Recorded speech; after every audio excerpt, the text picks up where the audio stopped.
કેન્દ્રીય port shipping અને જળમાર્ગ મંત્રી શ્રી સર્બાનંદ સોનોવાલની અધ્યક્ષતામાં સ્ટેચ્યુ ઓફ યુનિટી ખાતે ટેન્ટ સિટીમાં મેરીટાઈમ સ્ટેટ ડેવલપમેન્ટ કાઉન્સિલની બેઠક યોજાઈ હતી. બેઠકના અંતિમ દિવસે પત્રકારો સાથે જળમાર્ગ મંત્રીએ સંવાદ કર્યો હતો. મહત્વનું છે કે આ બેઠકની અંદર વિવિધ રાજ્યોના મંત્રીઓ અને પદાધિકારીઓ પણ હાજર રહ્યા હતા. મેરીટાઈમ સ્ટેટ ડેવલપમેન્ટ કાઉન્સિલની બેઠકમાં સાગરમાલા પ્રોગ્રામ અંતર્ગત ગુજરાતમાં લોથલમાં development of national maritime heritage કોમ્પ્લેક્સનું અમલીકરણ સંબંધિત વિવિધ વિકાસ એજન્ડા પર ચર્ચા કરવામાં આવી હતી. ઉપરાંત ભારતમાં આવેલા બંદરો, મોટી નદીઓના જોડાણ અંગે પણ ચર્ચા કરવામાં આવી હતી.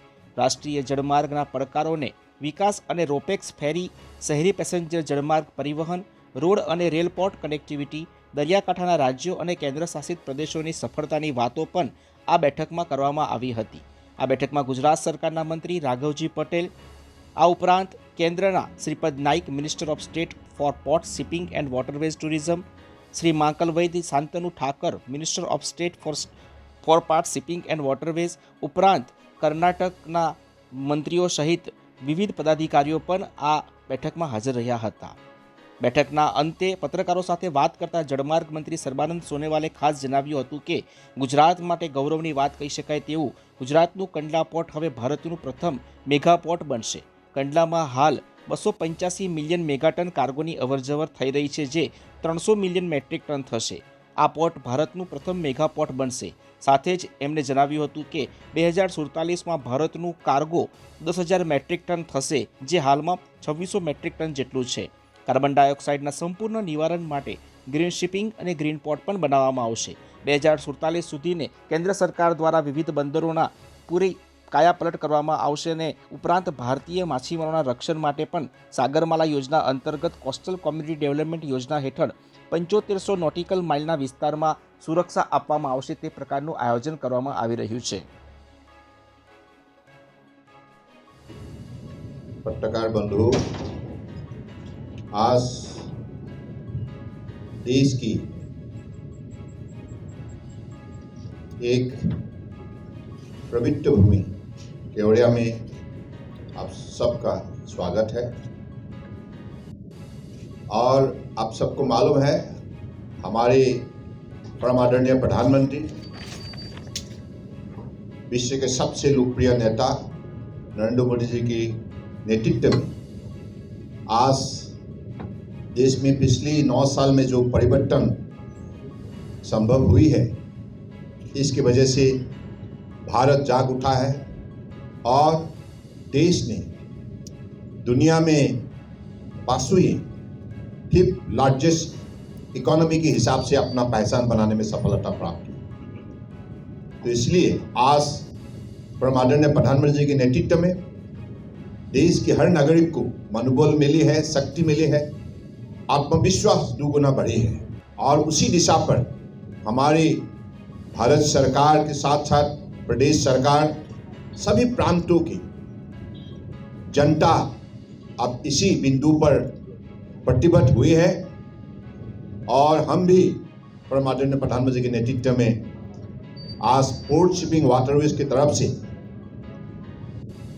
सभी हमारे कोस्टल स्टेट की यूनियन टेरिटरीज को साथ लेकर आगे बढ़ाने के लिए हम लोगों ने भी कदम उठाए हैं।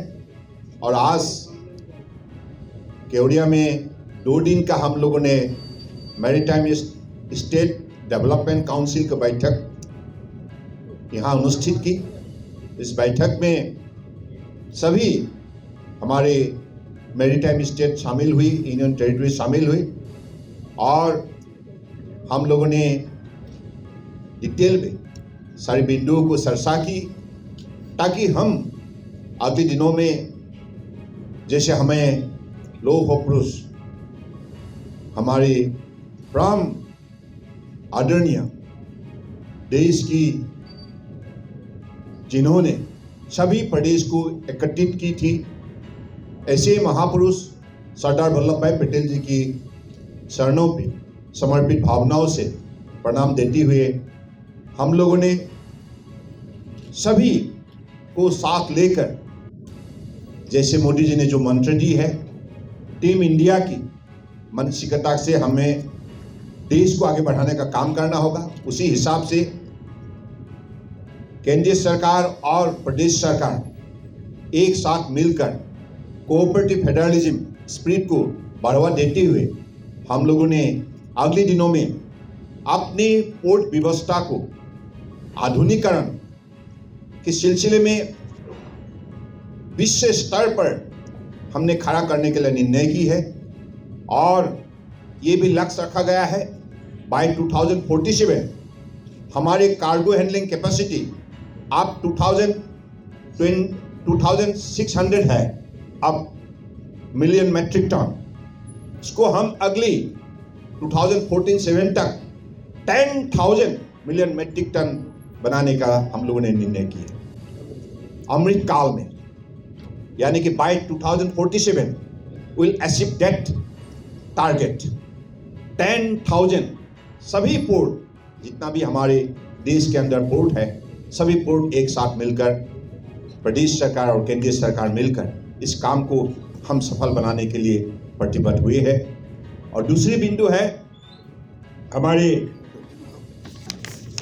जैसे परम आदरणीय प्रधानमंत्री जी ने नेशनल हाइड्रोजन मिशन के तहत हमारी अगले दिनों में कार्बन एमिशन जीरो करने के लिए जो भी 2070 तक हमें लक्ष्य दी है, उसी दिशा पर आगे बढ़ाने के लिए ब्लू इकोनॉमी के सिलसिले में आगे कदम उठाने के लिए हम लोगों ने ग्रीन शिपिंग ग्रीन पोर्ट बनाने का भी निर्णय की है और हमारे जितना भी पोर्ट है सभी पोर्ट को हम हाइड्रोजन हब के हिसाब से खड़ा करने के लिए भी ये निर्णय की है। और आप लोगों को ये बात जानकर खुशी होंगे कि अभी हमें दीनदयाल पोर्ट में इस सिलसिले में हमें 1.68 लाख करोड़ का इन्वेस्टमेंट का हमें जो एमओयू हुए हैं, तो इसी हिसाब से हर पोर्ट को अगले दिनों में हाइड्रोजन हब के हिसाब से हम खड़ा करेंगे।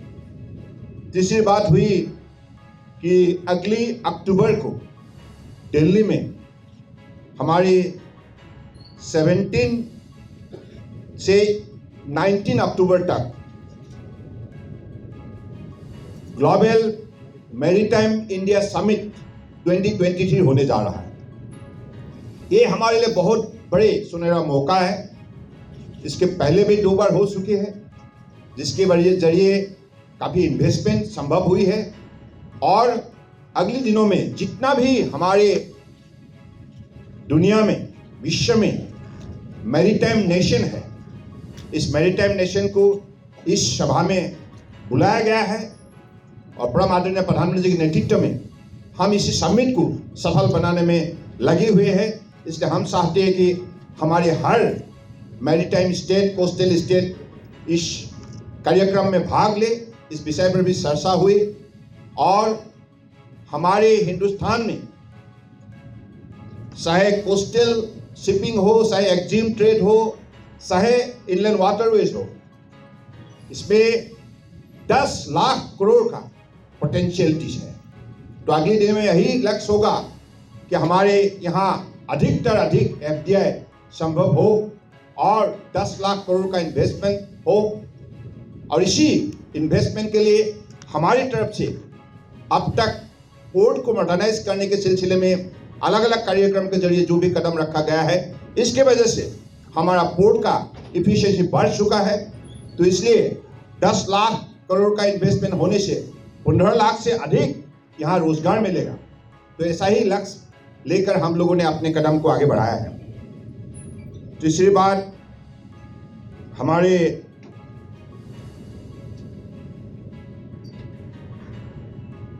नेशनल वाटरवेज, आप लोगों को मालूम है 2014 तक कांग्रेस के कार्यकाल में नेशनल वाटरवेज को उन्होंने कुछ भी आगे बढ़ाने का काम नहीं किया। उनके पास कोई पॉलिसी भी नहीं थी, प्रोग्राम भी नहीं थी, कोई उनका दिशा भी नहीं थी। लेकिन परम आदरणीय प्रधानमंत्री जी ने आते ही नेशनल वाटरवेज को बढ़ावा दी और कांग्रेस का कार्यकाल में सिर्फ 3 ऑपरेशनल नेशनल वाटरवेज हुआ करते थे, ओनली 3। मोदी जी ने उनको 111 तक मान्यता दी और आज 2014 तक सिर्फ 16 million metric tonne cargo handling capacity हुआ करते थे, लेकिन आप वहां से लेकर सिर्फ 9 साल के अंदर नेशनल वाटरवेज को मान्यता दी और इंफ्रास्ट्रक्चर बने, जिसके वजह से आज 125 million metric tonne cargo handling capacity बढ़ चुका है और अगले दिनों में हमारा लक्ष्य होगा इसको 500 million metric tonne cargo handling capacity बढ़ाने का। तो सर ये मेरा एक पहला सवाल है। दूसरा सवाल सर, फिशरमैन को लेके काफ़ी दिक्कतें होती है, कहीं ना कहीं जो कोस्टल लिमिटेशंस को क्रॉस करके पाकिस्तान में चले जाते हैं और उन पे जो वहाँ पे जो उनके साथ बर्ताव किया जाता है वो यहाँ पे आने के बाद मीडिया के सामने बात करते हैं, तो वो दोनों सेंसिटिव पॉइंट को लेके कोई डिस्कशन इस देखिए, हमारे सागरमाला जो प्रोग्राम है उसमें एक बिंदु है coastal community development. Coastal community development के सिलसिले में हम लोगों ने 7,500 किलोमीटर्स में अलग अलग स्थानों पर हमारे कोस्टल कम्युनिटी को बढ़ावा देने के लिए उनके बच्चों को स्किल डेवलपमेंट के सिलसिले में आगे बढ़ाने का काम किया है। और अब तो प्राइम मिनिस्टर मत्स्य संपदा योजना 20,000 करोड़ से अधिक आज सिर्फ कोस्टल कम्युनिटी डेवलपमेंट के सिलसिले में हमारे परम आदरणीय मंत्री रूपाला जी ने जो कदम उठाया है मोदी जी के निर्देश के मुताबिक, आज इसके वजह से अलग अलग प्रांत में अभी फिशिंग हार्बर बन चुके हैं, कुछ बन रहा है। तो इसलिए हमारा ये भी एक बहुत बड़े बिंदु है सागरमाला में। सागरमाला में 5 बिंदु है। एक बिंदु है पोर्ट मॉडर्नाइजेशन, दूसरी बिंदु है पोर्ट लेड कनेक्टिविटी एनहांसमेंट, तीसरी बिंदु है पोर्ट लेड इंडस्ट्रियलाइजेशन, चौथा बिंदु है coastal community development. Coastal community development, तो इस सिलसिले में और हम लोगों ने एक बिंदु उसमें शामिल किया है पिछली एपेक्स कमेटी मीटिंग में। 56 हम लोगों ने होलिस्टिक कोस्टल डिस्ट्रिक्ट डेवलपमेंट के सिलसिले में प्रोग्राम हम लोगों ने इंक्लूड किया है। इसका मकसद साफ है, कोस्टल कम्युनिटी के डेवलपमेंट के लिए, हमारे फिशरमैन के डेवलपमेंट के लिए, अलग अलग कम्युनिटी डेवलपमेंट के लिए हम लोगों की तरफ से इसमें कदम उठाया जा रहा है और भविष्य में भी और भी मजबूत कदम उठाया जाएगा, ये निश्चित है। हम लोगों का यही उद्देश्य है। आप जो मैंने कुछ देर पहले जो बताया 10 लाख करोड़ का इन्वेस्टमेंट पोटेंशियल थी, हमने क्यों बनाया है, पोर्ट को मॉडर्नाइज क्यों किया है। मोदी जी ने जब से प्रधानमंत्री का दायित्वभार संभाला तब से पहली बार के लिए सागरमाला प्रोग्राम जैसा प्रोग्राम उन्होंने जमीन में उतारा। इस प्रोग्राम का मूल लक्ष्य यही है, जब तक हमारा पोर्ट मॉडर्नाइज नहीं होगा तब तक यहाँ शिपिंग इंडस्ट्री, मैरीटाइम ट्रेड को हम आगे नहीं बढ़ा सकते, देश का एक्सपोर्ट इंपोर्ट को आगे नहीं बढ़ा सकते और हमारा अर्थव्यवस्था का मजबूत हम नहीं कर सकते। इसलिए परम आदरणीय प्रधानमंत्री जी ने पोर्ट मॉडर्नाइजेशन, मैकेनाइजेशन, डिजिटाइजेशन, सारे आधुनिकीकरण करने में जो भी मजबूत कदम उठाए, इसके वजह से आज हमारा हर पोर्ट जाग उठा है। और आप लोगों ने देखी है कि world bank logistic performance index report जो आई है, इससे हमारा स्थान कितना ऊपर चला गया। जहां 54 में थे अब 38 में आ गया, जहां 44 में थे उस पर 22 में आ गया, क्योंकि हर बिंदु में हमने प्रगति हासिल की है। तो इसलिए परम आदरणीय पत्रकार बंधु, हम अगर हमारे बारे में कहते रहे तो बहुत समय कहना होगा। जो भी हो, आप लोग साथ दे और अगली ग्लोबल मैरीटाइम इंडिया समिट 2023 हमारी दिल्ली भारत मंडपम प्रगति मैदान में होने जा रहा है। आप भी आइए, आमंत्रण मैं दे रहा हूं आप सबको, क्योंकि देश को विकास के रास्ते पर ले जाने के लिए अमृत काल में भारत को एक विकसित देश के हिसाब से खड़ा करने के लिए हम सबको एक साथ मेहनत करना होगा in the spirit of team India under the dynamic leadership of honourable prime minister Narendra Modi ji. ठीक है, धन्यवाद। સબસ્ક્રાઇબ કરો ફેક્ટ ફંડ ન્યૂઝ ચેનલને અને યુટ્યુબ ઉપર બેલ આઇકન દબાવી સમાચારોની તમામ અપડેટ મેળવો।